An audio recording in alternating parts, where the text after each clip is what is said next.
Magandang araw sa inyo. Ngayong araw na ito ay papakita ko sa inyo kung paano i-repair ang Epson Service Required Notification ng L5290. Tara, simulan natin. Matuto kung paano gumawa. Alamin kung paano. Dito sa Gawin Mo Ito.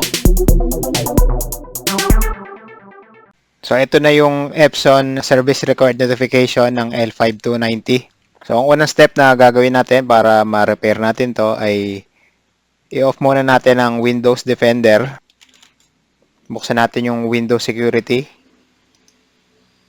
Tapos buksan natin yung Virus and Threat Protection. Tapos pagka meron kayong antivirus, i-off nyo rin. So na-off ko na yung Defender tsaka yung antivirus. So wala na akong i-adjust dito sa settings. So close na natin yan. Tapos ang gagamitin natin ay Microsoft Edge. Kasi pagka Google Chrome tsaka yung ibang mga browser ay binubura niya yung file. So Microsoft Edge ang gagamitin natin. Naka-ready na yung link. Ayan. Kopyahin nyo lang yung link nasa description para makapunta kayo dito sa page na to. Tapos, click nyo to, itong RAR. Itong may arrow na download. So, downloading. Tapos, open file. Minimize muna natin. Okay. Tapos, double click. Buksan nyo to. Pagkabukas, ang password dito ay Gawin Mo Ito. So, yun lang ha. Click OK. Close natin yan. Tapos, magawa tayo ng folder dito. Pangalan natin na Epson Resetter. Enter. Buksan. Tapos, lahat ng mga files dito, drag natin papunta dito. Okay. Close na natin to. Close na rin natin to. Tapos, pag binuksan nyo to one time, meron tong i-insert na password. Nandito yung password niyan. So, ikakopy nyo lang to, tong word na to. Ayan. Kasi na-activate ko na kasi to eh. One-time activation lang to. I-copy nyo tong word na to, tong password na to, dun sa lalabas na paglalagyan ng password. Papakita ko dito sa screen ko ano yung itsura nun.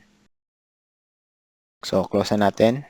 Tulad niyan, na-activate ko na kasi to. Pag binuksan ko yan, hindi na lalabas yung ano, yung password. Pagkabukas, select nyo yung ano, yung model L5290. Tapos yung port kung saan siya nakasaksak sa USB, kung nasaan yung pangalan, doon natin i-click. Click OK. Tapos particular adjustment mode. Ayan, sa gitna. Baba natin. Click natin itong Waste Ink Pad Counter. Tapos press OK. Lagyan natin sa gitna. Click natin itong Main Pad Counter. Tapos i-check natin. Kung makikita nyo, 100% na. So, napuno na niya yung lagay ng waste ink dun sa kanyang pads. So, ang gagawin natin para masiro yan, click natin, main pad counter. Pagka, ano natin, initialize. Press OK lang natin.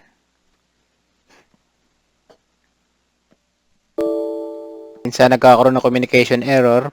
So, huwag kayong mabahala kung lumabas yung error na yan, ha. Ma-reset pa rin natin yung printer. Gawa yan ng cable ng mga USB natin. Click lang natin OK. Tapos, patayin natin yung printer.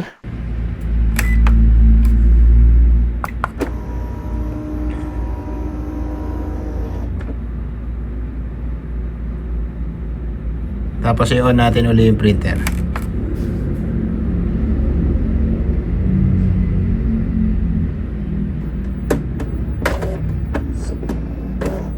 Kita nyo?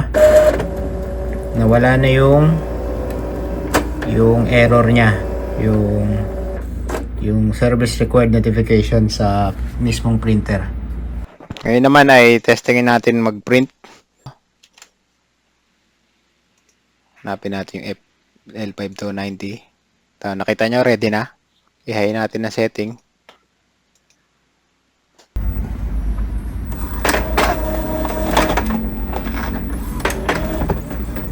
So makikita nyo nakakapag-print na.